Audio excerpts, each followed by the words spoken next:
वैदिक एस्ट्रोलॉजी होता क्या है और ये काम कैसे करता है? जीपीएस सिस्टम है हमारे जीवन का। ज्योतिष का जिक्र होता है तो कुंडली का नाम सबसे पहले आता है कि आपकी कुंडली क्या है। तो आपको प्रारब्ध मिलता है वो कुंडली के रूप में आ जाता है। जन्म मृत्यु की बात होती है कुंडली में, ये भी पता चल जाता है। एक्चुअली में मृत्यु होगी ये फलित नहीं किया।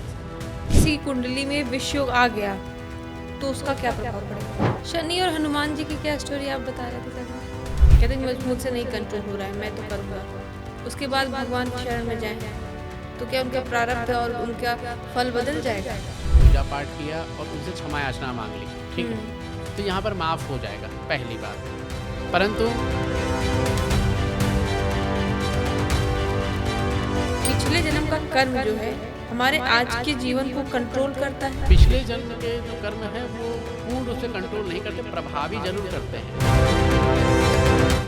नमस्कार दोस्तों, मैं महिमा सिंह, आपकी दोस्त और आपकी होस्ट, एक बार फिर से आपके बीच मौजूद हूँ आपका पसंदीदा पॉडकास्ट शो दिल का एनालिसिस लेकर, जो कि अब ये दिल का एनालिसिस हो चुका है।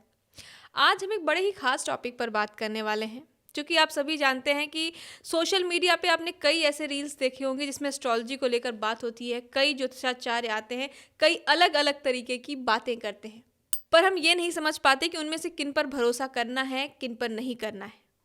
आज हम इन्हीं सारे मुद्दों पर बात करेंगे, साथ ही बात करेंगे कि पिछले जन्म के कर्म आपके जीवन पर किस तरीके का प्रभाव डालते हैं, उनका असर आज की जिंदगी पर क्या पड़ता है, और ये जो ग्रह नक्षत्र आपके जीवन में काम करते हैं उनके असर को कम किया जा सकता है या नहीं, आपके रिश्ते सुधरेंगे या नहीं, और जब रिश्ते बिगड़ें तो आपको क्या करना है। इन सारे मुद्दों पर बात करने के लिए आज हमने एक वैदिक एस्ट्रोलॉजर को इनवाइट किया है, जिनका नाम है राज पांडे जी।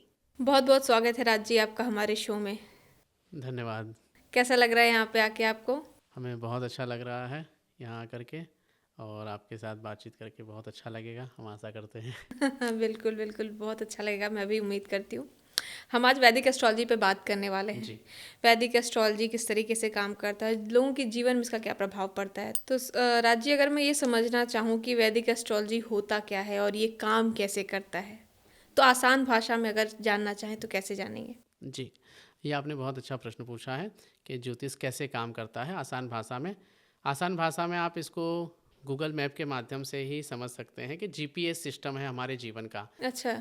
कब चलना है, कैसे चलना है, किस प्रकार से कहाँ हमें रुकना है, कौन सा रास्ता हमारे लिए अच्छा रहेगा, ये ज्योतिष आपको बताता है। ज्योतिष कोई वो नहीं है कि आपने आँख बंद कर दिया और बस आँख बंद किया, यहाँ से यहाँ जाना है आपने, आप शुरू कर दीजिए जाना, ना, ये नहीं है ज्योतिष। क्योंकि आप जब मैप यूज़ करोगे तब भी आप देखेंगे भाई कौन सा रास्ता है, कितना समय ले रहा है ना। हाँ। हो सकता है छोटी छोटी गलियाँ आपको हेल्प कर दें जल्दी पहुँचाने में, राइट। हाँ। तो उसी प्रकार से ज्योतिष आपको ये वहाँ पर हेल्प करता है कि आपके जीवन में कोई समस्या आ गई, या तो आपको सपोज करो मान के चलो आप कोई एजुकेशन के लिए आप साइंस लेना है, कॉमर्स लेना है, क्या है, राइट। तो वो ज्योतिष में आप देखिए कि भाई वहाँ पर आप हेल्प लीजिए ज्योतिष की कि भाई मेरे लिए क्या अच्छा है क्या बुरा है, आप जाइए पता करिए। तो वहाँ पर आपको इस प्रकार से ज्योतिष आपको हेल्प करता है। ज्योतिष को आजकल के समय में क्या हो गया, ज्योतिष लोग ना आंख बंद करके बस मेरे भाग्य में क्या है, क्या लिखा है मुझे बता दो, मैं उसी हिसाब से करूँगा, लेकिन ऐसा नहीं है। ज्योतिष को आपको एक टूल के रूप में इस्तेमाल कर सकते हैं कि हाँ भाई मुझे इस तरह करना है, क्या ये सही है गलत है। तो इस प्रकार से ज्योतिष को हम देखते हैं। और वैदिक ज्योतिष में इसलिए वैदिक ज्योतिष इसलिए ज़्यादा काम करती हैं, ज़्यादा प्रभावी हैं, क्योंकि नवग्रह के ऊपर आधारित है। और अच्छा। जितना भी आप देखोगे, न्यूमरोलॉजी देखोगे, टैरो देखोगे, या किसी भी, वो आकर के तो अंत में ग्रहों पे ही आएगा, ठीक है, कोई अलग से तो है नहीं। तो ग्रहों पे आएंगे, तो ग्रह कहाँ से निकले, वैदिक ज्योतिष में ही ग्रह बताए गए हैं। आज से 500, 1000, 10,000 साल पहले जो लिखा गया है, तो उसी के माध्यम से लोग देख रहे हैं कि हाँ भाई आपका गुरु यहाँ है, शुक्र यहाँ है, गुरु की क्वालिटी क्या हो सकती है, शुक्र की क्वालिटी क्या हो सकती है, वो वैदिक ज्योतिष में बताया गया है ना। तो वो कहीं ना कहीं आएंगे यहीं पर, है ना, ज्योतिष के हाँ, पास ही आएंगे। ज्योतिष, वो वैदिक ज्योतिष में ही सारा कुछ है। चाहे आप न्यूमरोलॉजी चले जाओ, चाहे टैरो चले जाओ, सब वैदिक हाँ, ज्योतिष के सब अंदर। वैदिक ही, मूल वैदिक ही है ना। अलग अलग फल है लगे हुए हैं, है ना, अलग अलग जड़ पेड़ एक में, ही है। लेकिन जड़ एक ही है। तो सर, अगर ये बात करें कि कुंडली भी होती है ज्योतिष में, जब ज्योतिष का जिक्र होता है तो कुंडली का नाम सबसे पहले आता है कि आपकी कुंडली क्या है। कुंडली क्या है सर? जी। कुंडली के लिए मैं आपको बताना चाहूँगा, कुंडली आपके पूर्व जन्म से जो अर्जित कर्म है हम्म। उसमें से कुछ पार्ट लेकर के आपको एक प्रारब्ध, जो आपको प्रारब्ध मिलता है वो कुंडली के रूप में आ जाता है। हम्म। मान के चलो आपके बहुत हजारों वर्ष, हजारों जन्म हो चुके हैं, उस हजारों जन्म में से कुछ पार्ट ले लिया गया और उसमें से आपको ये जन्म दिया गया, ठीक है, कि भाई आपका इतना जन्म, उसमें निर्धारित हो जाता है, ये ब्रह्मा के द्वारा निर्धारित हो जाता है कि आपको क्या सुख क्या दुख मिलेगा। वो सब आपको कुंडली में आ जाएगा। आपका भाग्य क्या है ना, आप किस क्षेत्र में जाएंगे, किस क्षेत्र में क्या है, वो आपको कुंडली उत्तर देगा, ठीक है। तो तभी वो कुंडली बनती है। तो कुंडली है कुछ नहीं, आपके पूर्व जन्म का किया गया जो कर्म है उसी कर्म का कुछ लेखा जोखा आपको लगा उठा करके अभी इस जन्म के लिए, कुछ समय के लिए, कुछ वर्षों में उसको दे दिया जाता है, वही कुंडली है। उसी के आधार पर हम लोग आगे का जीवन कैसे जीना है, क्या जीना है, वो कुंडली पे बताया जाता है ग्रहों के। तो कुंडली में ये भी बता दिया जाता है कि आगे का भविष्य आपका क्या होने वाला है? देखिए, कुंडली में भविष्य बताया जा सकता है, लेकिन पूर्ण रूप से ऐसा ही होगा ये कहना मुश्किल है। कि जैसे भाई आप यहाँ से जा रहे हैं, ठीक है, आपके पास भाई 4 रास्ते मिलेंगे आपको, है ना, चौक मिलेगा, आपको इस तरफ जाना, इस तरफ जाना, ये आपके ऊपर निर्णय है ना। तो सब कुछ भविष्य बताया जा सकता है, लेकिन आपको करना क्या है, आपका पुरुषार्थ क्या है, वो पुरुषार्थ आपके ऊपर डिपेंड करेगा। समय आपको मिलेगा, मौका मिलेगा आपको, है ना, लेकिन आप उस पर कैसा कार्य कर रहे हैं ये आपके ऊपर है। भविष्य बताया जा सकता है कि आप आर्ट्स लेंगे, जैसे कि आजकल क्या हो रहा है, साइंस में कितने सारे वो हैं, फील्ड हैं, है ना। मैं कौन सा फील्ड लूँ, साइंस कॉमर्स आर्ट्स, तो भाई बता दिया आप साइंस ले लीजिए, ठीक है। अब साइंस में भी बहुत सारी हैं, अब इसमें मैं क्या लूँ, है ना, है तो 3 ही। हमारे ज्योतिष में बताया गया कि आप टेक्निकल क्षेत्र में जाएंगे, तकनीक में जाएंगे, है ना, या आप नॉन टेक्निकल में जाएंगे, तो वो आपको बताया गया। अब एक्चुअली में कहाँ जाएंगे वो आपको भी कहीं ना कहीं चूज़ करना है कि मेरा इंटरेस्ट कहाँ पे जा रहा है ना, मेरा इंटरेस्ट कहाँ पे जा रहा है, वो आपको वहाँ पर वो बताएगा। भविष्य वक्ता है, परंतु पूर्ण रूप से भविष्य नहीं है ये। अच्छा, मतलब कि उसमें बदलाव कर सकते हैं हम लोग। बिल्कुल, पुरुषार्थ के माध्यम से कुछ भी बदलाव किया जा सकता है, अच्छा। परंतु पूर्ण रूप से नहीं बदलाव किया जा सकता। पूर्ण रूप से नहीं बदलाव किया, जैसे कि भाई जैसे कि मान के चलो भाई आपकी कुंडली या आपका भविष्य लिखा गया है, भाई मान के चलो मीडिया क्षेत्र में ही लिखा गया है, ठीक है। मैं मीडिया क्षेत्र भले लिखा है, मैं मीडिया क्षेत्र तो नहीं करूँगा, मैं तो कुछ और करूँगा, ठीक है। ये हो गया पुरुषार्थ, ठीक है। तो पुरुषार्थ के द्वारा आप प्राप्त तो कर सकते हैं, लेकिन उतनी जितनी हाइट शायद आप मीडिया में आप प्राप्त कर सकते थे, है ना, उतना आप दूसरी क्षेत्र में प्राप्त नहीं कर पाएंगे। मिलेगा पुरुषार्थ, क्योंकि आपने मेहनत किया है, कर्म का फल तो है, लेकिन शायद उतना हाइट में नहीं है जितना आप सोच रखते थे। तो ग्रह जो हैं आपके आपके समर्थन में नहीं रहेंगे उस समय। हाँ आप पुरुषार्थ के दम पे अगर जाएंगे, कुंडली को नहीं देखते हैं, ज्योतिष के आधार पर अगर आप नहीं जाते हैं तो। जी। अच्छा। अब जैसे देखो, इसमें लोग ये भी कहते हैं भाई कि जिसके हाथ नहीं होता उसका भी भाग्य होता है। आप बोलते हैं हस्तरेखा है, हाथ नहीं होता, उसका कैसे जीवन है ना। बहुत सारे ऐसे उदाहरण मिल जाते हैं जिसमें हाथ नहीं है, पैर नहीं है, फिर भी वो बहुत अच्छा कर रहा है। जैसे कि आपने मैंने कुछ समय पहले देखा, ओलंपिक में एक तीरंदाज थी जो जिसके हाथ नहीं थे, हाँ उसने हाँ पता नहीं हाँ। कैसे करके वो अवंती। कर रही थी। तो क्या वहाँ पे उसने पुरुषार्थ किया उस समय कि मैं हार नहीं मानूंगी, मैंने किया, वहाँ पे उसको फल मिला, ठीक है। तो क्या है, वहाँ पर पुरुषार्थ आ गया। हर एक पुरुषार्थ भी सब कुछ नहीं है और भाग्य भी सब कुछ नहीं है, दोनों का मिश्रण है। पुरुषार्थ के साथ भाग्य भी आपका काम करता है और कुंडली आपको वहीं पर हेल्प करती है।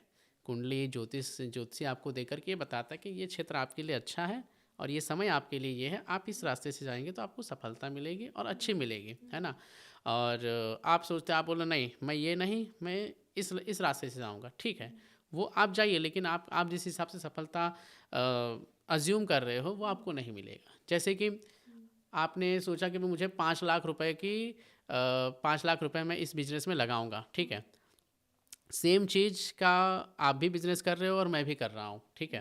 5 लाख मैंने भी लगाया, आपने भी लगाया, लेकिन 5 से आप 25 पहुँच गए और मैं 5 से 8 पहुँचा हूँ, ठीक है। तो क्यों आप 25 पहुँचे? कि भाई आपका भाग्य वहाँ पर बहुत ज़्यादा काम कर रहा है, ठीक है, इस समय पे मेरा शायद नहीं है, ठीक है।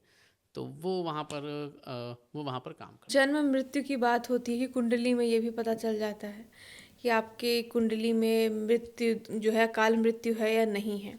देखो, जन्म कुंडली के माध्यम से मृत्यु तो मैं मानता हूँ, मृत्यु किसी की प्रिडिक्शन नहीं की जा सकती है कि क्या है, ठीक है। क्योंकि शायद पूर्व में लोग करते थे, मैं उसकी मना नहीं करूँगा, उसमें ज्योतिष में भी वो है, मृत्यु गणना है, परंतु उसकी सटीकता जो है वो इस समय पे शायद ही किसी के पास होगी, ठीक है। तो मृत्यु एक्चुअली में प्रिडिक्शन कर पाना नहीं है, लेकिन जैसे आपने बताया कि अकाल मृत्यु किसी की होने वाली है, अकाल मृत्यु हो सकती है, तो क्या कुंडली, तो मुझे नहीं लगता कि ऐसा प्रिडिक्शन किया जा सकता है कि भाई आपकी अकाल मृत्यु होगी। समय आएगा ऐसा, हम समय प्रिडिक्शन कर सकते हैं भाई आपका मृत्यु तुल्य कष्ट है, कि मृत्यु तुल्य भाई ये समय है आपका, आप शायद इसकी कोशिश कर सकते हैं, या फिर आपका ऐसा एक्सीडेंट हो सकता है ना, आपको ऐसी दुविधा में पड़ सकते हैं, ठीक है। लेकिन एक्चुअली में मृत्यु होगी ये फलित नहीं किया जा सकता। अच्छा, ये कुंडली में ये भी पता चल सकता है, वैदिक एस्ट्रोलॉजी के थ्रू हम ये भी जान सकते हैं कि कोई भी व्यक्ति जो है वो तनाव में है, डिप्रेशन में है, एंजाइटी है, ये सब पता किया जा सकता है क्या? जी, हमारे वैदिक ज्योतिष के माध्यम से हम ये चीज़ बिल्कुल पता कर सकते हैं कि कौन तनाव में है, कौन एंग्जाइटी है, चिंता है। तो उसके लिए हम कुंडली में चंद्रमा को देखते हैं। अच्छा। चंद्रमा मन का कारक ग्रह है, जो कि मन को दिखाता है। जितनी भी हमारी विचारधारा चलती है सब मन से चलती है, ठीक है। हम 2 मिनट में बहुत खुश हैं, 2 मिनट में एकदम बिल्कुल नाराज हो गए, बिल्कुल एकदम हताश हो गए, तो ये क्या मन की स्थिति है। मन हमारा चंचल है, और मन का कुंडली में दिखाता है चंद्रमा। चंद्रमा हर 2.25 दिन में अपनी राशि बदलता है। तो चंद्रमा की स्थिति देख करके हम बता सकते हैं, लग्न और लग्नेश की स्थिति देख के बता सकते हैं, और अभी दशा अंतरदशा क्या चल रही है, क्या गोचर चल रहा है लग्न से या चंद्रमा से, क्या गोचर चल रहा है, उसके माध्यम से हम बता सकते हैं कि कोई व्यक्ति डिप्रेशन में है, एंग्जाइटी में है। तब जैसे कि कुछ योग बताए गए हैं, जैसे कि शनि चंद्रमा विष योग बताया गया है, शनि के साथ चंद्रमा है बैठा है तो विष योग है। मतलब सर इसका विषयोग मतलब? विष योग मतलब विष अर्थात हो गया जहर, ठीक है। अब चंद्रमा फास्ट मूविंग प्लैनेट है, जल्दी चलने वाला, और शनि धीमा ग्रह है, ठीक है। वो 2.5 साल में राशि बदलता है, और शनि चंद्रमा सॉरी वो 2.25 दिन में बदलता है, ठीक है। तो जब शनि के साथ चंद्रमा बैठता है तो मन भाग रहा है कि मुझे ये करना है, शनि कह रहा है नहीं, धीरे चलो धीरे चलो। तो उस समय पे हम वैदिक ज्योतिष में इसको विष योग का नाम दिया गया तो है। अगर किसी की कुंडली में विषयोग आ गया तो उसका क्या प्रभाव पड़ेगा? यदि उसकी कुंडली में विष योग आ गया चंद्रमा शनि के साथ बैठने के कारण, और यदि दशा अंतरदशा भी उसी समय की उसको प्राप्त है, तो ऐसा व्यक्ति मानसिक रूप से बहुत परेशान रहेगा। अच्छा। क्यों? क्योंकि वो उसने कुछ एक्सपेक्टेशन किया हुआ है अपने लाइफ में कि मुझे ये करना है ना, और उसके लिए वो परेशान है, क्यों नहीं हो रहा, क्यों नहीं हो रहा है। फिर वो 10 ज्योतिषी के पास घूमेगा, इधर उधर जाएगा, मेरा ये काम क्यों नहीं हो रहा है, मैं बहुत परेशान हूँ, है ना।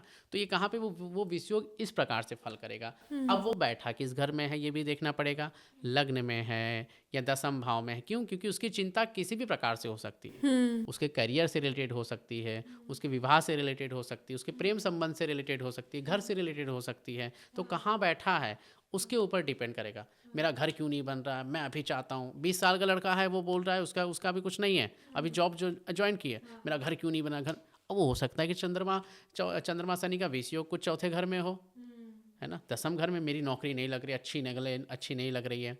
एकादश भाव में इनकम भाव में बैठ गया, वहाँ पर देखेगा अरे यार मुझे इनकम नहीं प्राप्त हो रही, मुझे कब मिलेगा, मेरी हाई एक्सपेक्टेशन कब पूरी होगी। तो इसके ऊपर डिपेंड करेगा कौन से घर में कहाँ से स्थित है, और वो कैसा फल किस रिलेटेड उसको चिंता है, वो वहाँ से चंद्रमा शनि विष योग का जैसे बताया गया है। तो इसके लिए निवारण क्या कर सकते हैं? अगर किसी में विषयोग आ भी गया तो कुछ तो निवारण होगा उसका। देखिए, वैदिक ज्योतिष में हर एक ग्रह के संबंधित निवारण भी बताए गए हैं, और चंद्रमा जैसे मन का कारक ग्रह है, और चंद्रमा को हम शिव जी से जोड़ते हैं, ठीक है। तो हम उस समय पे बताते हैं कि मन भाग रहा है कि हमें ये चाहिए चाहिए, ठीक है। उसमें अगर शांति चाहिए तो हमें शिव जी की आराधना करनी चाहिए। शिव जी की आराधना में हम बहुत सिंपल सी बात बताते हैं, आप 50 उपाय कर पाओ नहीं कर पाओ, आप बढ़िया सुबह जाइए, स्नान करिए, अपना सेवानिवृत्त से हो जाइए, और जा कर के शिव जी में 1 लोटा जल चढ़ा दीजिए। सोमवार है तो आप दूध चढ़ा दीजिए, है। तो इसके माध्यम से आपको मानसिक शांति होगी। लेकिन कोई भी उपाय एक दिन में काम नहीं करता है। जब आपको उपाय कब काम करेगा, जब आप 3 से 6 महीना उसको लगातार कर रहे हो, तब आपको धीरे धीरे धीरे धीरे वो महसूस होना शुरू होगा कि हाँ अब मुझे शांति हो रही है। और शनि है, अब शनि बहुत प्रभावी है ना, क्योंकि चंद्रमा के ऊपर प्रभाव, क्योंकि मन खराब का क्यों हो रहा है, शनि के कारण हो रहा है, ठीक है, क्योंकि चंद्रमा को चाहिए जल्दी, शनि नहीं दे रहा है, शनि के धीरे से दूंगा। तो वहाँ पर शनि के लिए भी बहुत अच्छे अच्छे उपाय बताए गए। जैसे शनि है, शनि और शनि ग्रह जो है, और शनि जैसे हम बोल सकते हैं शनि का माता के साथ बहुत अच्छा कनेक्शन था। तो उस समय पे आप माता की सेवा कीजिए, माता से संबंधित आप जितना अच्छा कर पाएँ वो बहुत अच्छा रहेगा। और शनि का कनेक्शन हम हनुमान जी से भी जोड़ते हैं, उसकी पूर्व में स्टोरी है ना। तो यदि उस समय पे आप हनुमान जी की पूजा आराधना करें, हनुमान जी को चोला चढ़ाएं, तो उस समय पे आपको शनि से संबंधित जो परेशानी है वो आपको वहाँ पर हेल्प कर सकती है। शनि और हनुमान जी की क्या स्टोरी आप बता रहे थे सर? शनिदेव जी जब रावण के वहाँ बंदी बनाए गए थे, और जब हनुमान जी लंका में गए थे, प्रवेश किया था, उस समय पर देखा कि अरे शनि ग्रह यहाँ, शनि देवता यहाँ पर बंधे हुए हैं। उस समय पर हनुमान जी जाकर के उनको छुड़ाया था। तब जाकर के वहाँ पर शनिदेव जी ने कहा कि बच्चा ठीक है, चलो भाई, जो आपकी पूजा करेगा, मैं वरदान देता हूँ कि आपकी जो पूजा करेगा वो कभी मेरे ग्रह के प्रकोप से प्रताड़ित नहीं होगा। हम बात कर रहे हैं दूसरे उपाय, सरसों का तेल जो चढ़ता है शनि ग्रह के ऊपर, उसके ऊपर बात कर रहे हैं। तो एक समय पे शनि देवता का युद्ध हुआ राक्षस से। तो उस राक्षस के माध्यम से जब युद्ध हुआ तो वहाँ पर शनिदेव बहुत चोटिल हो गए। अनेक वैद्यों ने उनका उपाय किया, सभी प्रकार की दवाएं वहाँ पर लगाई गई, लेकिन कुछ भी वहाँ पर उनको काम नहीं किया गया। तब वहाँ पर वैद्य के द्वारा बताया गया कि यदि सरसों के बीज हैं, उनमें से तेल निकाल करके यदि इसमें मालिश किया जाए तो हो सकता है कि शनिदेव का जो घाव है, शनिदेव की जो पीड़ा है, उसको शांत किया जा सकता है। ठीक है जी। तो उस समय पर सरसों के बीज के माध्यम से उसमें तेल निकाल करके शनि देवता के जहाँ चोट लगी हुई थी वहाँ पर उनको मालिश किया गया, वहाँ पर उनको लगाया, तो बहुत वहाँ पर उनको राहत मिली और वहाँ से वो प्रसन्न हुए। उस समय से भी ये चलन आ गया कि भाई शनि देवता को सरसों का तेल चढ़ाने से वहाँ पर उनको सुख प्राप्त होता है, वहाँ पर उनको अच्छा लगता है। इसीलिए जब बहुत सारे जगह उपाय बताया गया कि आप शनिदेव पे जाकर सरसों का तेल चढ़ाइए, तो वो वहाँ से स्टोरी हमारे वैदिक पद्धति से आई हुई है, पुराणों से। जी, आप ये चंद्रमा और शनि की बात करें कि विष योग बनता है, इससे एक सवाल मन में ये आता है कि ये ग्रहण जो है लगता है जब, तो लोग कहते हैं कि खाना पीना नहीं खाना चाहिए, मतलब सोना भी नहीं चाहिए। तो इसके क्या कारण है कि जब ग्रहण लगता है इसके क्या कारण बनते हैं कि हमें ये सब चीज़ें नहीं करनी चाहिए? इसके माध्यम से मैं आपको बताना चाहूँगा कि ये एक एनर्जी है। जिस समय पर ये ग्रहण लगता है तो उस समय पे जो एनर्जी सूर्य, चंद्रमा और पृथ्वी के बीच में आने के कारण जो एक खगोलीय घटना घटती है, तो उस समय पे जो पृथ्वी पे जिस भाग में एनर्जी आती है, वह किरण पड़ते हैं, तो वह किरण हमारे बॉडी के लिए अच्छा नहीं होता है। तो उस समय पर आप दूसरी क्रिया ना करते हुए सिर्फ भगवान का नाम लीजिए। भाई आप यदि कुछ क्रिया करते हैं तो उसकी जो एनर्जी आएगी वो कहीं ना कहीं किसी भी काम में आपको गलत प्रभाव दे सकती है, क्योंकि वो नेगेटिव एनर्जी है ना।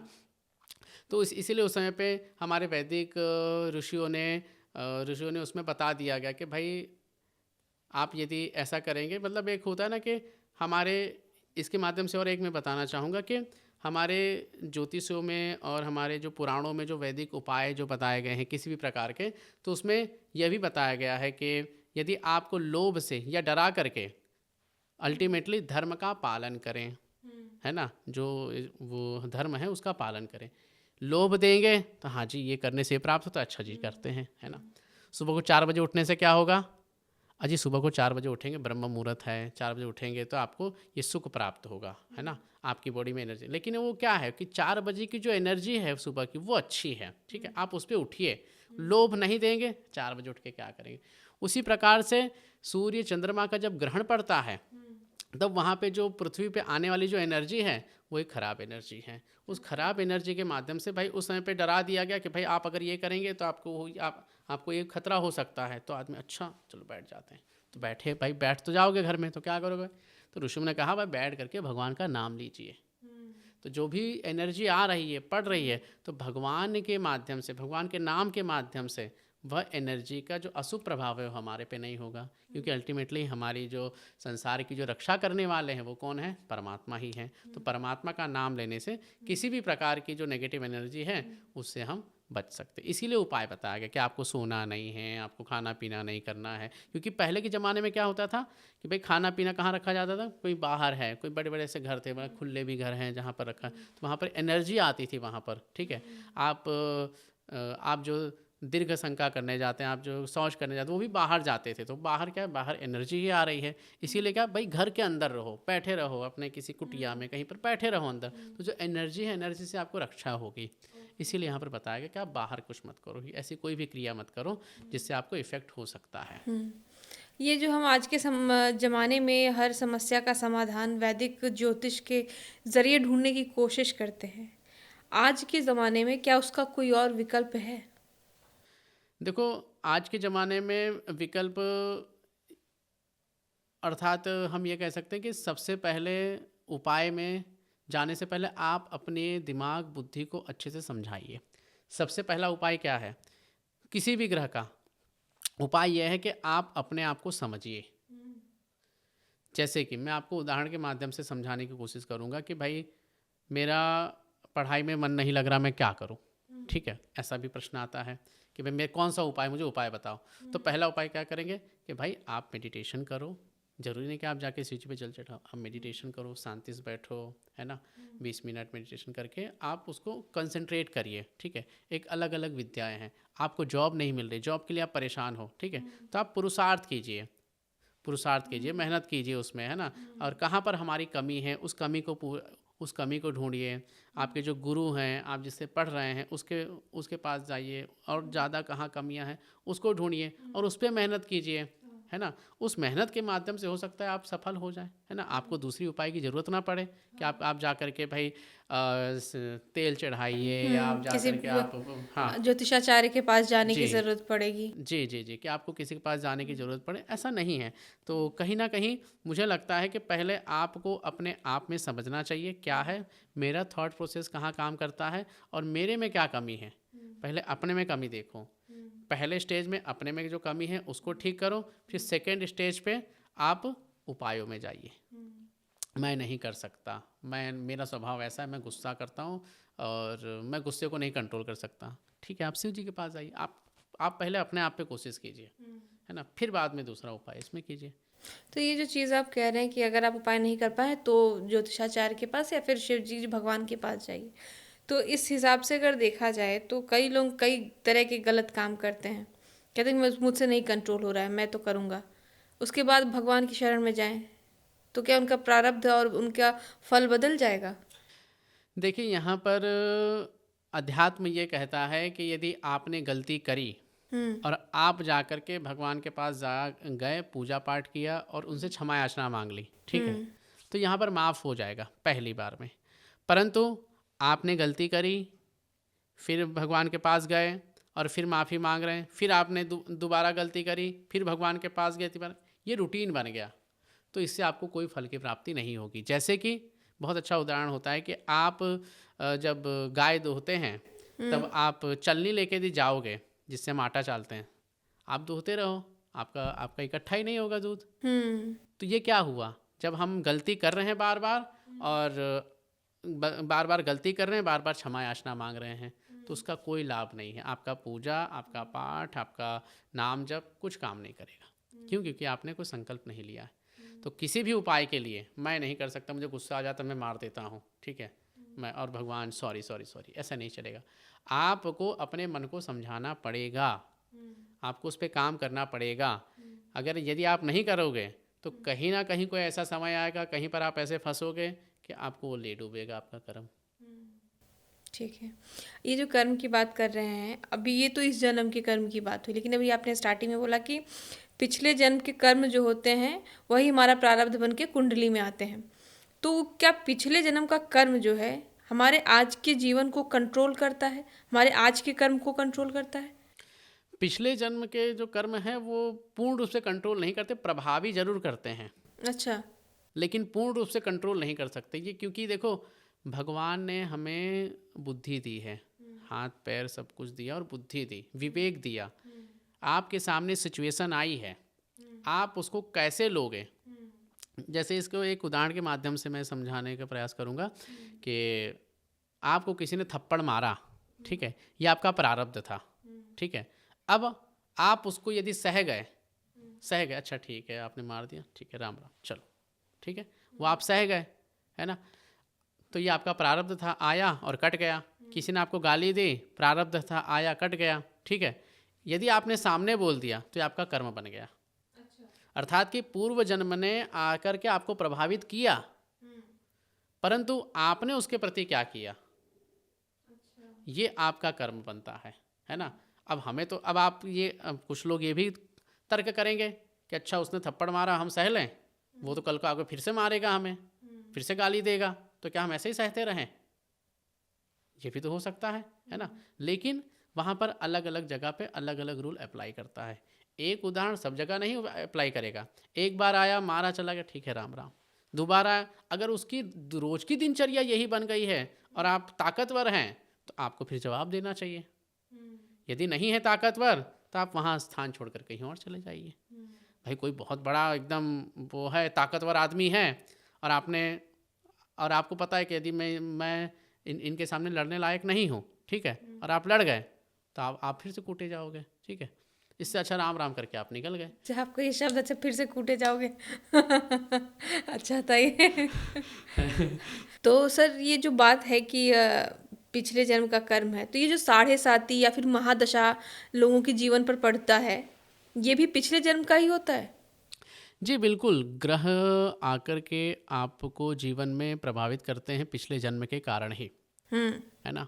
तो शनि बेसिकली क्या है, शनि ज्योतिष में कर्म प्रधान का कारक ग्रह है, कर्म फल प्रदाता कहा गया है। यानी शनि की 7.5 यदि आपको परेशान कर रही है, मोस्ट ऑफ लोगों को परेशान करती है ना।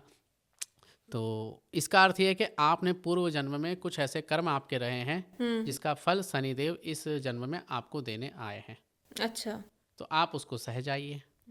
यदि आप उसको परेशान रहते रहेंगे, अरे मैं कौन सा उपाय करूँ, ये मुझे नहीं काटना है ना, मैं इसको हटा के मैं शनि हटा दो। कई लोग आते हैं ना ज्योतिष के पास, ये शनि ग्रह ठीक नहीं बैठा, इसको हटा दो। तो ऐसा कुछ नहीं होता है कि शनि ग्रह हटा दो। शनि वो तो एनर्जी है, वो आपके प्रभावित करती है क्योंकि आपने वो कर्म किया है। अवश्यमेव भोक्तव्यम शुभाशुभ कर्म फलम, ये बताया गया है भाई आपने जो कर्म किया है वो आपको अवश्य भोगना है। शुभ है या शुभ है, सुख या दुख के रूप में आपके पास आएगा, वो भोगना है ना। आपने देखा होगा बहुत बहुत बड़े बड़े संत महापुरुषों के जीवन में, है ना, जैसे रामकृष्ण परमहंस के जीवन में गले का कैंसर था। वो तो साक्षात काली मैया से बात करते थे, उनको क्यों आया, तो कुछ कर्म था, उनको पता था मेरा कुछ कर्म है, वो आया, कट रहा है, कोई बात नहीं। जैसे अभी के समय में आप सब लोग जानते हैं, हमारे गुरु श्री प्रेमानंद जी महाराज, उनकी दोनों किडनी खराब है, तो खुद कहते हैं कि हमारा होगा कोई पूर्व जन्म का कर्म, वो आकर के हमें परेशान कर रहा है। वो अपना काम कर रहे हैं, अपना और काम बहुत कर ही रहे हैं। अभी भी वो चल रहे हैं, बहुत ही जी प्रवचन कितना बेहतरीन बिल्कुल करते हैं वो। जी, वो उनके माध्यम से चल रहे हैं, मैंने उनको पता है। अर्थात कि बात अध्यात्म पे आकर के वही शनि की 7.5 चल रही है, आया हमको परेशान कर रहे हैं, ठीक है। अब आप सह जाओ, ठीक है जी, हमने कोई कर्म किया होगा, इससे फल है, चलो चलते रहो, ठीक है। अब वो कर्म के फल के रूप में ही आ रहा है। आप बोल रहे हैं हम उसको काटेंगे, आप उसको अध्यात्म के माध्यम से भगवान को प्रार्थना कर सकते हो कि मुझे नहीं पता मैंने पूर्व जन्म में क्या कर्म किए हैं जिसका फल मुझे अभी मिल रहा है, आप कुछ कृपा करिए। यदि भगवान कृपा करते हैं तो निश्चित रूप से वो कट सकता है या आपको थोड़े रूप में मिल सकता है। आपके शरीर में रोग आया, ठीक है, थोड़े समय रोग आया और फिर चला गया, या फिर रोग आया आपको सहायता मिल गई, है ना। जैसे कि गुरुजी कहते थे कि भाई हमारी तो किडनी खराब है, लेकिन उस समय पहले कोई हमें पानी तक नहीं पूछता था, लेकिन अभी देखो भगवान की कैसी कृपा हो गई कि इतने सारे सब सेवक लगे हुए हैं, कोई हाथ पकड़ रहा है, कोई पैर पकड़ रहा है, कोई डॉक्टर आ रहे हैं, अपने हिसाब सब कर रहे हैं। तो क्या है, ये भगवत कृपा है। कहाँ से हुआ, ये भगवान ने कृपा करी। तो भाई भगवान का आपको नाम लेना चाहिए, है ना, भगवान की आराधना करनी चाहिए भाई। और इसको एक और अच्छे से आप समझ सकते हैं भाई, युद्ध क्षेत्र में खड़े जो अर्जुन हैं तो क्या था वहाँ पर अर्जुन जी खड़े होकर के बोल रहे कि भाई मैं इनको नहीं मार सकता, हैं ये सब क्या है। भगवान ने उनको सिखाया, भगवान ने बताया कि आप व्यक्ति को नहीं मार रहे हो, आप जो उनके अंदर जो अधर्म है आप उसको मार रहे हैं। तो उसमें आपका आपका कोई दोष नहीं है। क्या क्या कहा गया वहाँ पर? माम स्मर युद्धचर, यानी कि मेरा स्मरण करो, युद्ध करो, स्मरण कर्म करो, युद्ध करो। करो, कर्म करो। ठीक है, वहाँ पर भी बताया गया। तो पूर्व जन्म से जो अर्जित कर्म है उसका फल मिलता है। शनि की 7.5 है, या गुरु है, राहु है, केतु है, उसके माध्यम से फल मिलता है ना। परंतु आपको उसको कैसे काटना है या कैसे उसको उस समय में बिहेव करना है, वो आपके ऊपर निर्धारित रहता है। ठीक है, ये महादशा का क्या होता है सर? ये कुंडली के माध्यम से जब कुंडली बनती है तो उसमें नक्षत्र के माध्यम से, यानी चंद्र राशि, चंद्र जिस नक्षत्र में होता है उस नक्षत्र के अनुसार गणना की जाती है। हमारे ज्योतिष शास्त्र में, वैदिक ज्योतिष में ऋषि मुनियों ने चंद्र ग्रह के नक्षत्र के हिसाब से 120 साल की महादशा निर्धारित की गई है। उसी महादशा के अनुसार जब आप जन्म लेते हैं, किसी ना किसी एक ग्रह की आपको महादशा प्राप्त होती है। फिर बाद में हर एक ग्रह की जो अवधि है उस हिसाब से आपको प्राप्त हुई। जैसे कि शुक्र ग्रह है, शुक्र ग्रह की 20 साल की महादशा प्राप्त होती है, और उसी के अंदर में फिर अंतरदशा, प्रत्यंतर दशा, सूक्ष्म दशा, इस प्रकार से सारी ग्रहों की अंतरदशा आती रहती है। अंतरदशा, प्रत्यंतर दशा, शुक्र की पूरी हुई, फिर बाद में आपका सूर्य की आई, चंद्रमा की आई, इस प्रकार से ग्रह दशा आती है। तो वो चंद्रमा जिस नक्षत्र में आपने जन्म लिया, तो चंद्रमा जिस नक्षत्र में था उस नक्षत्र के अनुसार गणना की जाती है, और उसी गणना के आधार पर महादशा डिसाइड होती है कि आपका जीवन ऐसे ऐसे चलेगा। हम लोग जिस मोक्ष के पीछे भाग रहे हैं, पता नहीं क्या क्या हम लोग गणित सेट कर रहे हैं कि मोक्ष मिल जाए, तो जो ये मोक्ष का है, इसकी परिभाषा क्या है? कैसे मोक्ष मिलेगा? और क्या ये जो हमारी कुंडली है या फिर जो ज्योतिष हैं उसके ज़रिए हम ये जान सकते हैं कि हमको मोक्ष मिलेगा या नहीं? जैसे ज्योतिष में बताया गया है मोक्ष के लिए कि द्वादश घर में केतु जो है वो मोक्ष का कारक बताया गया है। वैसे केतु ग्रह मोक्ष अध्यात्म का कारक ग्रह है, परंतु 12वें घर में यदि केतु बैठ जाता है तो कहा जाता है कि इस जन्म में आपका मोक्ष होना संभव है ना। हो जाएगा ये नहीं कह सकते, क्योंकि भाई 12वें घर में केतु बैठ जाता है तो जरूरी नहीं कि वो व्यक्ति आध्यात्मिक है या इसका मोक्ष हो ही जाएगा। मोक्ष एक अलग चीज़ है, और कुंडली से इसको बता पाना कि मोक्ष हो जाएगा ये कंफर्मेशन नहीं है। ठीक है, ये जरूर कह सकते हैं कि यदि आपका केतु अच्छा है, 12वें से कनेक्टेड है, तो आप अध्यात्म में अच्छा कर सकते हैं, आप अध्यात्म को अच्छा समझ सकते हैं, आपको अध्यात्म का नॉलेज अच्छा है। ठीक है, और बेसिकली मोक्ष है क्या ये समझें, तो मोक्ष का सीधा सा अर्थ है मोह का क्षय होना। मोह का क्षय होना अर्थात कि मोह का ख़त्म होना। आपको किसी भी चीज़ से यदि मोह है, लगाव है, मोह बेसिकली क्या है? लगाव है ना। आपको अपनी जॉब से लगाव हो सकता है, आपको अपने बच्चों से बहुत ज़्यादा मोह हो सकता है ना। आपको प्रॉपर्टी, पैसा, है ना, इससे मोह हो सकता है। तो मोह को क्षय करना, यानी कि उसमें जो लगाव है उस लगाव को कम करना या ख़त्म कर देना ही मोह का क्षय है। वही असली मोक्ष है। मोक्ष ऐसा नहीं मरने के बाद मोक्ष होता है, नहीं, इसी जीवन में, इसी समय में आप मोक्ष प्राप्त कर सकते हैं। किसी भी चीज़ से यदि आप लगाव ख़त्म कर दे रहे हो, जहाँ पर बहुत ज़्यादा लगाव है, सभी चीज़ों में से लगाव ख़त्म करके सिर्फ भगवान के शरण में लगा देंगे, तो वही मोक्ष है, और कोई दूसरी जगह मोक्ष लेने जाना नहीं है। और कुंडली में केतु अध्यात्म को रिप्रेजेंट करता है। तो और दूसरी बात आपको इसी के माध्यम से बताना चाहूँगा कि अध्यात्म का कारक केतु है, तो लोगों के जीवन में ना आता है कि अरे यार हमारी तो केतु की दशा चल रही है, हम बहुत परेशान हो गए। ठीक है, तो क्यों? क्योंकि केतु उस समय पर आपके जीवन में ऐसी सिचुएशन क्रिएट करता है कि जिसकी वजह से आप ना निराश हो जाते हैं, लोगों से डिटेच करना शुरू कर देता है, अलग करना। केतु जो अलगाव का कारक है, अलग कर देता है। तो आपकी कुंडली में कहाँ बैठा है वो उसके ऊपर निर्भर तो करेगा। अलग ग्रहों में बैठने से उसकी चाल, उसकी दशा बदल जाती है? जी, अलग अलग घरों में बैठने से ग्रहों का तो अलग अलग फल हो जाता है। जैसे कि भाई केतु का जैसे हमने अभी उदाहरण लिया, तो केतु 12वें घर में तो ठीक है, क्योंकि वो मोक्ष का घर है, मोक्ष त्रिकोण है 12वां घर, तो वहाँ पे तो केतु ठीक है अध्यात्म की दृष्टि से।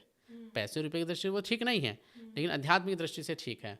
तो अगर यही साधु संतों को मिल जाए भाई 12वें घर के, तो वो तो बढ़िया एकदम अध्यात्म में उच्च कक्षा में पहुंच जाएंगे। अष्टम में केतु तो गूढ़ ज्ञान देगा आपको केतु, लेकिन वही आपको केतु आपके तीसरे घर में बैठ गए, भाई मित्र क्षेत्रीय है, मित्र का है, तो भाई मित्रों से आपको अलग करेगा। है तो मित्रों से अलग करेगा, मेरे मित्र नहीं बन रहे हैं, मैं बहुत परेशान हूँ, मेरे मित्र केतु जैसे जब से आया है मेरे मित्र छोड़ के चले गए, मैं बहुत परेशान हूँ, है ना।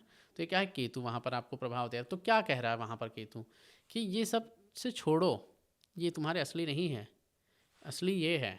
तो आप यहाँ पर आओ, अध्यात्म से अध्यात्म की जुड़ो। ओर आओ। आप अध्यात्म से जुड़ो। जब आप अध्यात्म से जुड़ोगे तो केतु आपको परेशान ही नहीं करेगा। मैं अक्सर उपाय देता हूँ केतु के लिए कि यदि केतु की किसी की अंतर्दशा आई है या महादशा चल रही है, तो मैं हमेशा उनको कहता हूँ आप कुछ मत करिए, श्रीमद् भागवत गीता को लीजिए और रोज़ पढ़ना शुरू कर दीजिए और कुछ मत कीजिए।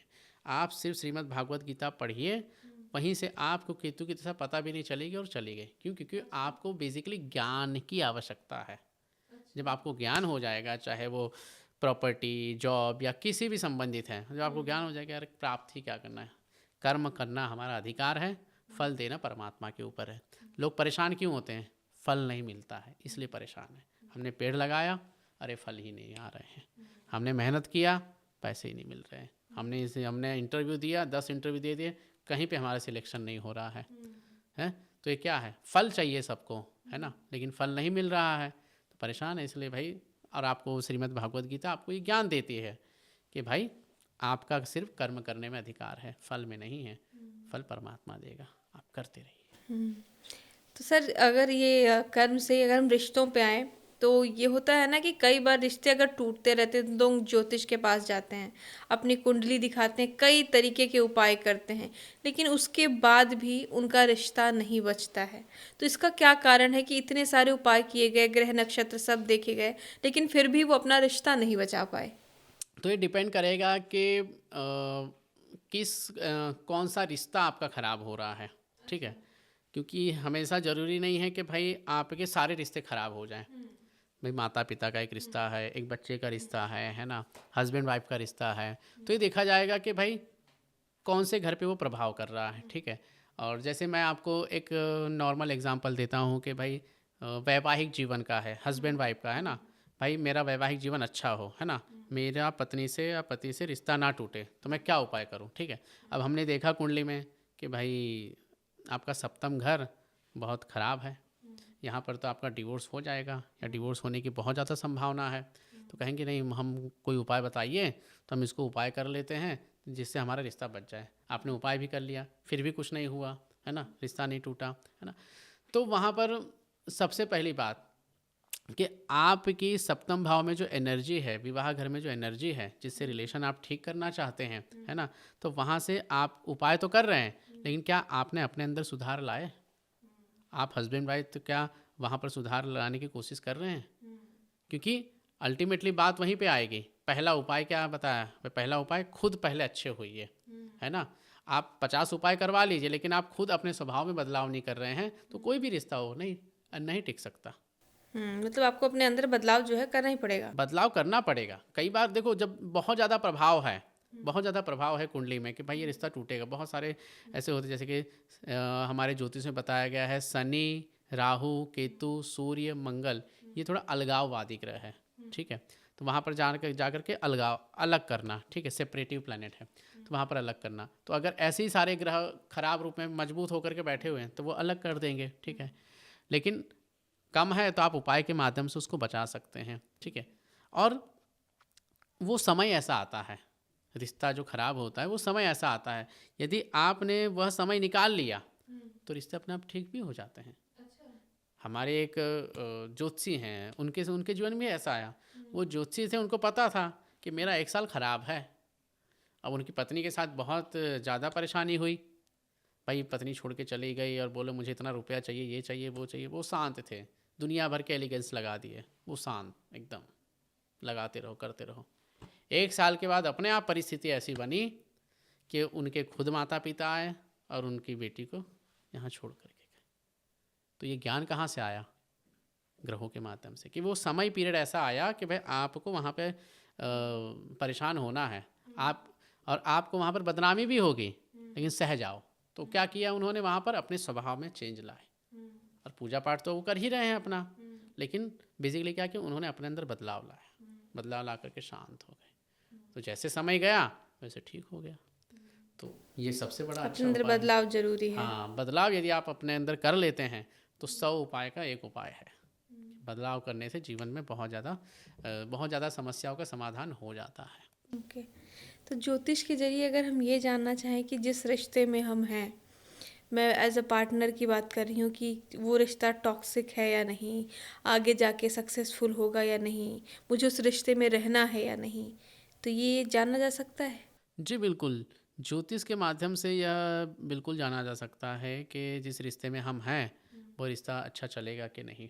उसके लिए जैसे यही उदाहरण लेते हैं पति-पत्नी का, तो उसमें हम सप्तम भाव का जो स्वामी है, वहाँ से हम देखेंगे कि भाई वो स्वामी कैसा है, क्या वह वहाँ पर शुभकारी है कि नहीं, और सामने वाले पार्टनर की कुंडली में भी क्या उनके साथ अच्छा कनेक्शन बन रहा है, क्या वह मित्र ग्रह के उसमें क्या मित्र ग्रह के साथ है। लग्न लग्नेश देखेंगे कि लग्न और लग्नेश का प्रभाव कैसा पड़ रहा है, क्या दोनों मित्र ग्रह में हैं। यदि मित्र है तो हाँ चलो ठीक है, दोनों के विचार मेल कर जाएंगे और दोनों लोग चल जाएंगे। यदि शत्रुवत है तो शत्रुवत में प्रॉब्लम्स आएंगी, समस्याएं आएंगी कि बस नहीं रह पाएंगे, है ना। मन दोनों का क्या मिल रहा है, तो हम चंद्रमा देखेंगे, दोनों की चंद्रमा राशि हम लोग देखते हैं, नक्षत्र देखते हैं। जैसे कि इसमें बताया गया है, जो हम 36 गुण जो हम मिलाते हैं, गुण मिलान जो बताया गया कि 18 गुण मिले, 24 गुण मिल गए, है ना। तो उसी के आधार पे है। चंद्रमा मन का कारक है और नक्षत्र उस पे देखा जाएगा। हर एक जो चंद्रमा राशि है वो कहीं ना कहीं किसी न किसी नक्षत्र में बेस्ड है, ठीक है। तो उसका स्वामी क्या है, वो दोनों का स्वभाव में क्या है, नैसर्गिक मित्रता है कि नहीं है। तो उसी में, क्योंकि क्या है बेसिकली मन मिलना चाहिए, है ना। मन मिलता है तभी हम लोग आगे बढ़ते हैं कि हाँ वैसे तो जैसे बोलते हैं ना, नहीं नहीं वैसे तो अच्छे हैं लेकिन यहाँ पर ये प्रॉब्लम है। तो थोड़ी थोड़ी चीज़ें हैं उसको आप ठीक कर सकते हो, लेकिन जब मन नहीं मिल रहा है तो वहाँ पर दिक्कतें आ जाती हैं। कई बार ऐसा भी देखा गया है कि भाई किसी के 12 गुण मिल रहे हैं फिर भी रिश्ता अच्छा चल रहा है। क्योंकि मन। हाँ, नहीं वहाँ पर आप 12 गुण मिल रहे हैं यानी चंद्रमा वहाँ पर ठीक नहीं है, फिर भी हमने देखा गया लग्न कुंडली भी बहुत ज़रूरी है। आजकल क्या करते हैं लोग, 24 गुण मिल गए चलो भाई विवाह कर दो, फिर देखते हैं अरे बहुत अच्छा गुण मिलाया था फिर भी विवाह टूट गया, फिर भी लोगों को अच्छी नहीं चल रही। क्यों? क्योंकि वहाँ पर लग्न कुंडली नहीं देखी गई है। अच्छा। तो जब आप लग्न कुंडली देखेंगे तो वहाँ पर सप्तम भाव, सप्तमेश और विवाह का कारक ग्रह शुक्र, इसको देखना पड़ेगा।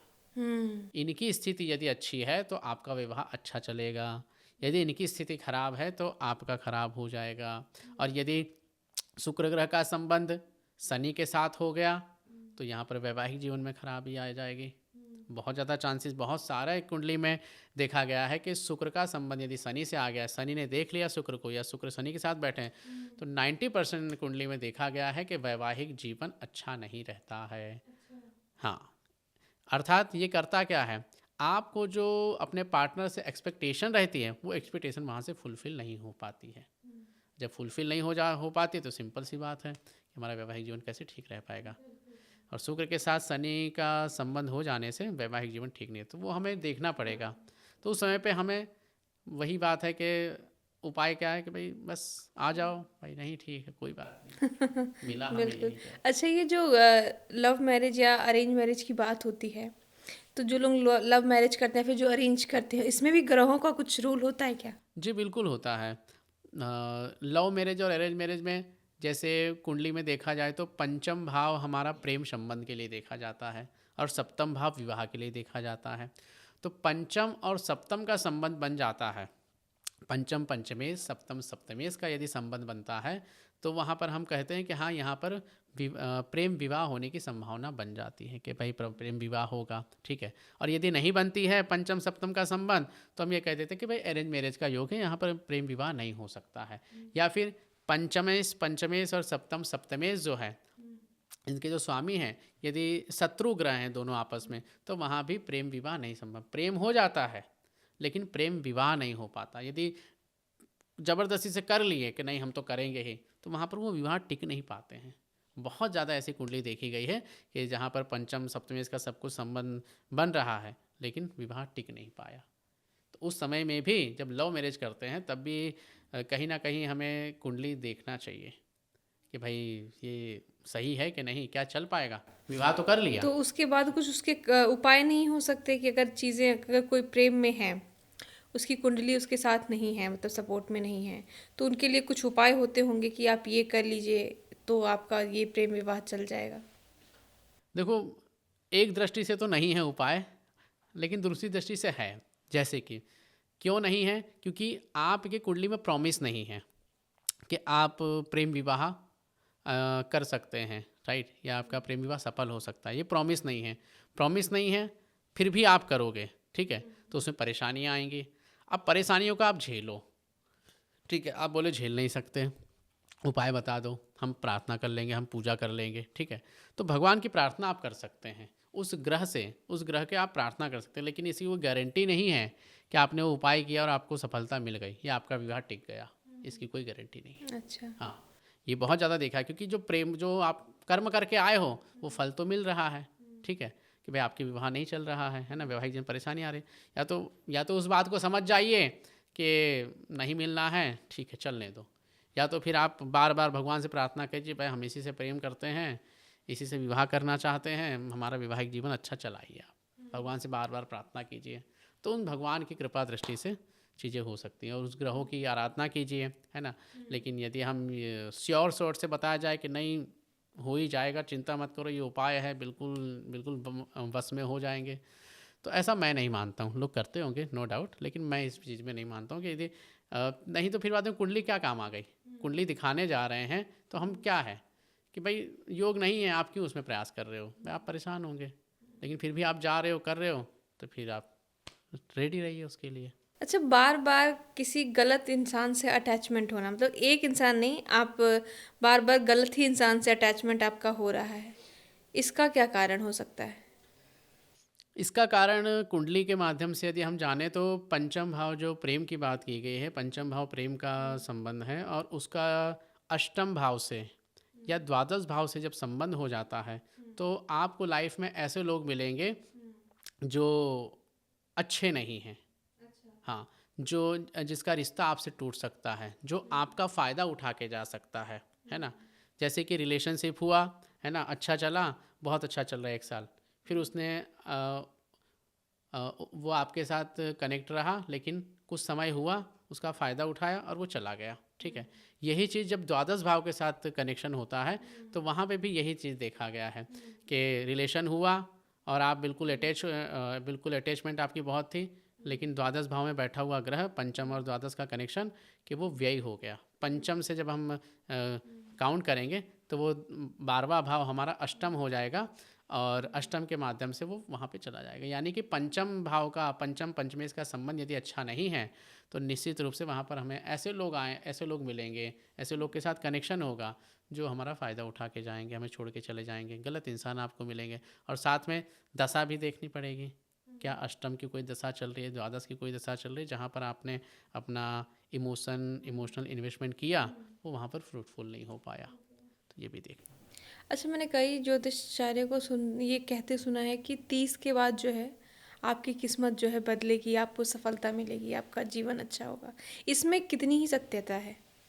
देखिए, ये 30 के बाद वाला जो क्या कहते हैं नियम जो है, या 30 के बाद का वाला जो एक बात जो कही जाती है, तो उसमें ये है कि नवमांस कुंडली एक आती है, जन्म कुंडली और नवमांस कुंडली।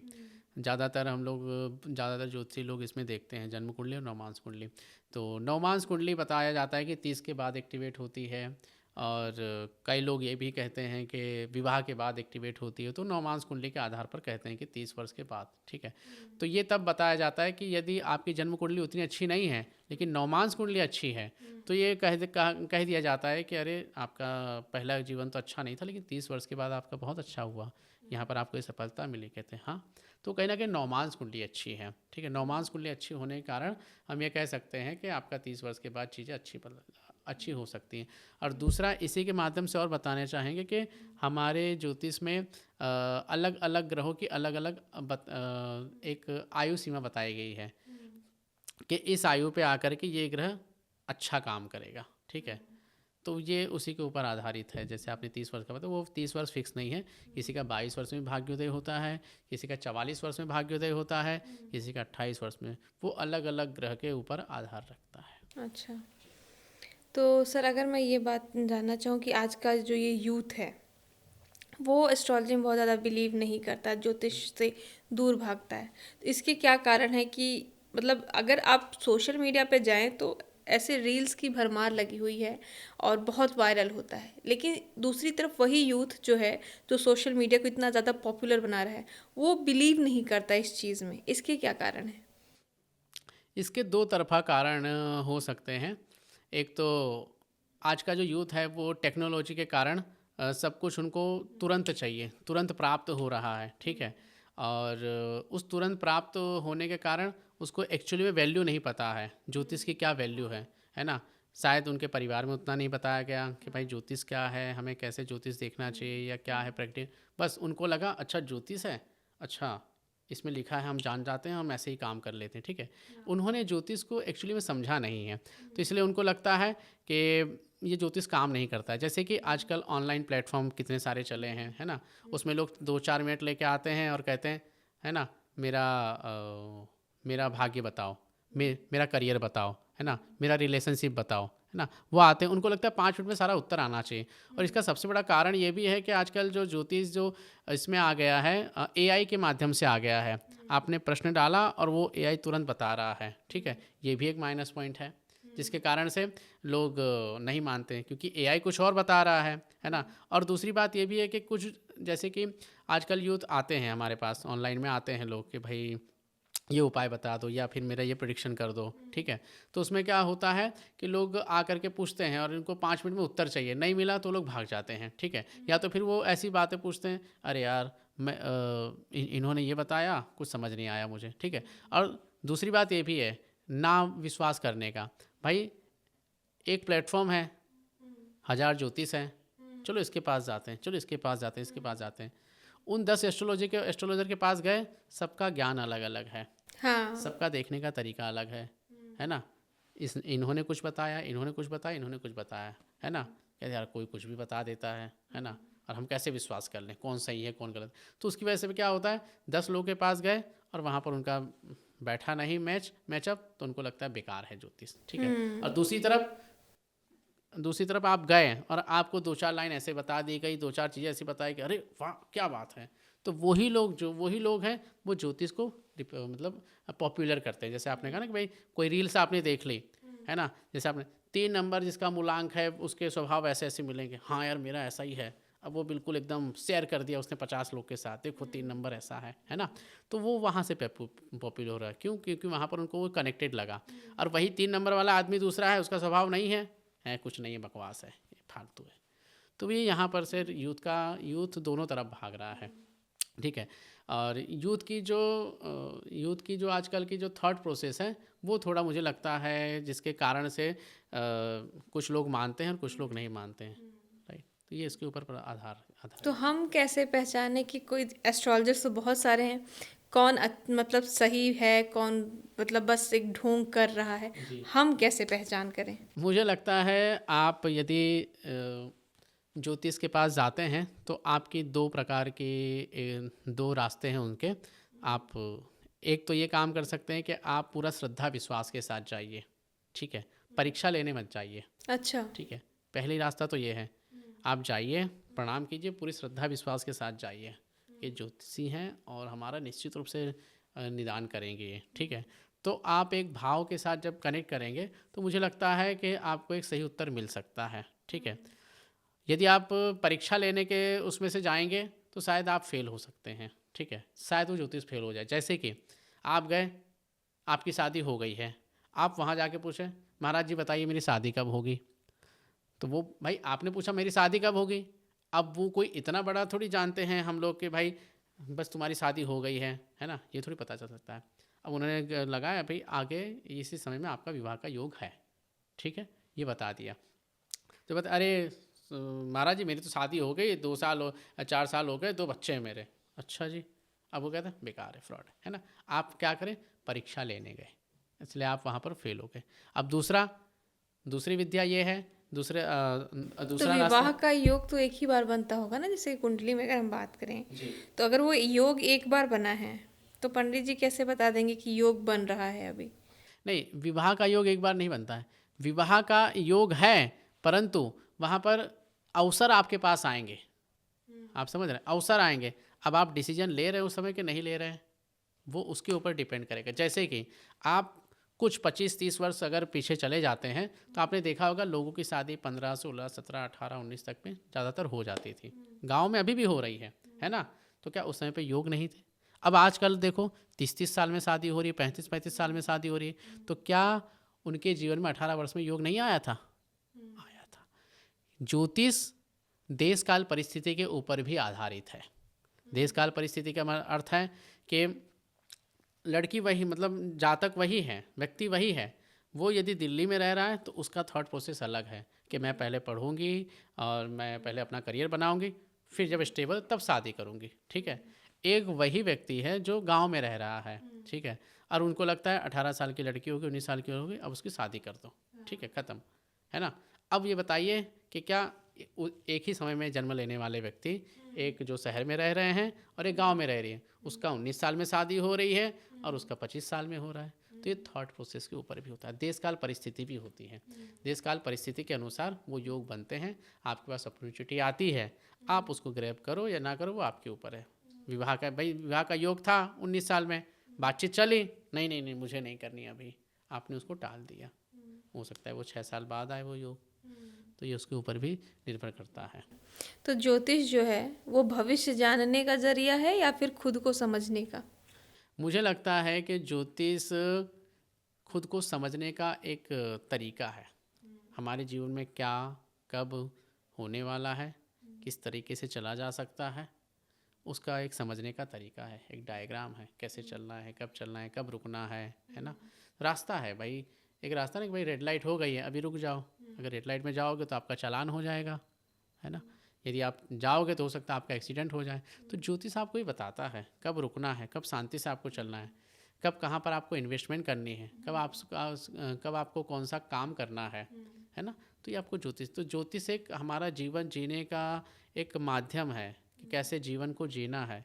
इस तरीके से आप ले सकते हो ज्योतिष को। सिर्फ मैं सबको कहता हूँ आप ज्योतिष को आँख बंद करके मत इस्तेमाल कीजिए। ज्योतिष को एक अलग तरीके से यूज़ कीजिए। और आपका इसी में प्रश्न में उत्तर दूंगा। जैसे आपने पूछा था कि कैसे जाने ज्योतिषी को, आप गए, पहला तरीका तो मैंने बता दिया आपको। दूसरा तरीका क्या था? दूसरा तरीका ये है कि आप जाइए। यदि ज्योतिष आपका कुछ पास्ट बहुत अच्छे से प्रेडिक्ट कर रहा है ना, जैसे असली वैसे ज्योतिषी बहुत लोग यही करते हैं कि आपको 4 महीने पहले, 2 साल पहले क्या ऐसी कोई घटना घटी थी? बोलेंगे हाँ। क्या 4 महीने पहले ऐसा कुछ हुआ था? क्या आपका कोई विवाह टूटा है अभी? तो ये पूर्व की घटना को उन्होंने फलित किया। क्या ऐसा कुछ हुआ? तो आप उस पर विश्वास कर सकते हैं कि हाँ ये पूर्व की घटना अच्छा बता रहे हैं, अर्थात कि भविष्य भी अच्छा बता सकते हैं, है ना। तो ये एक दूसरा तरीका है ज्योतिषी को जानने का। तो अंत में अगर आप व्यूअर्स को कुछ सजेशन या फिर कुछ उपाय किसी समस्या का देना चाहें? मैं व्यूवर्स को यही कहना चाहूँगा ज्योतिष के माध्यम से कि आप कुंडली को सिर्फ ऐसा मत समझिए कि बस मुझे मेरा भाग्य आ गया है, मेरा जीवन मिल गया है, मैं इसी को इसी तरह जीना है, मेरे जीवन में कुछ नहीं। आप ज्योतिष के पास जाइए, उनसे पूछिए, एक सलाह लीजिए कि भाई आगे आने वाले जीवन में मेरा ये समय कैसा है, कैसा रहेगा, मैं क्या क्या करूं जिसके माध्यम से मेरा जीवन आसानी बनाया जा सकता है। तो आप इसको एक जीवन जीने का एक टूल के हिसाब से आप इसको इस्तेमाल कीजिए ज्योतिष को, ना कि आग बंद करके उस पर चलिए। तो ये सबसे बड़ा उपाय मैं सभी लोगों को यही कहता हूँ कि आप भगवान का नाम लीजिए और अपने कर्म को अच्छा रखिए, और आपको जो अवसर प्राप्त है उस अवसर को आप अच्छे से ईमानदारी से करिए। आप यदि अपना काम कर रहे हैं, अपनी जॉब कर रहे हैं, तो उसको भी ईमानदारी से करिए। दूसरा क्या कर रहा है उसको जाने दीजिए। वो नहीं काम कर रहा है मैं क्यों करूं? नहीं, आप यदि 1 लाख रुपया कमा रहे हैं, यदि आपको 1 लाख रुपये सैलरी दी जा रही है, आपको जो काम है आप उस काम को करिए। ऐसा नहीं कि बस छोड़ दिए। तो ये क्या हुआ, यदि आप अपने काम में बेईमानी कर रहे हो तो कहीं ना कहीं आपको उसका फल प्राप्त होगा, वो आपका नया कर्म बन गया। तो सबसे बड़ा उपाय यही है, आप खुद प्रामाणिक बनिए। आपके साथ परमात्मा है ना, आपके साथ परमात्मा है, और आप प्रामाणिक तरीके से आप अपना कार्य कीजिए। ऐसा नहीं कि सामने वाला आया तो भाई उसको लूट लो, उसको नहीं पता तो आप कुछ भी कर दो, है ना। जैसे कि एक उदाहरण, जैसे हम अपने ज्योतिषी का ही उदाहरण देंगे। हमारे पास आया, सामने वाला नहीं जानता है कि भाई क्या है, अरे तुम्हारा शनि यहाँ पे ऐसा बैठा है और ये खराब है और ये ऐसा, तुम ये उपाय कर लो, 50,000 खर्च कर दो, 1 लाख खर्च कर दो, है ना। तो ये नहीं, ये यदि हम करते हैं तो हम अपना कर्म खराब कर रहे हैं। हमें पता चला है कि ये भाई इनमें ग्रह खराब है, तो भाई हम उनको एक सीधा साधा उपाय देंगे, आप ऐसे ऐसे करिए, आप अपना कर्म प्रामाणिक रूप से करिए, ये सबसे बड़ा उपाय है। फिर दूसरा उपाय है, भगवान का नाम लीजिए, कोई भी भगवान का नाम लीजिए, हरि नाम, कृष्ण, सीताराम, कुछ भी लीजिए, क्योंकि इस कलयुग में सबसे बड़ा उपाय यही बताया गया है। यदि आप नाम लेते हैं भगवान का, तो वही आपका सारे दुखों का निवारण है, वहीं से आपको मिलेगा उपाय। तो राज जी, बहुत बहुत धन्यवाद कि आप हमारे पॉडकास्ट में आए और इतनी इम्पॉर्टेंट चीज़ें आपने हम लोगों को बताई। लोग अक्सर गलत फहमी का शिकार हो जाते हैं, गलत चीज़ों को जान लेते हैं, उस पर अमल करते हैं जो अच्छे नतीजे नहीं देते हैं। बहुत बहुत शुक्रिया हमारे शो में आने के लिए। दोस्तों, आप राज जी को सुन रहे थे, जो कि एक वैदिक एस्ट्रोलॉजर हैं, जिन्होंने बताया कि ग्रह नक्षत्र किस तरीके से काम करते हैं और आप कर्मों से किस तरीके से उनके प्रभाव को बदल सकते हैं। उम्मीद करती हूँ कि आपको ये पॉडकास्ट अच्छा लगा होगा, काफ़ी कुछ जानने और समझने को मिला होगा। अगर ये पॉडकास्ट अच्छा लगा है तो प्लीज़ लाइक और शेयर ज़रूर करिए।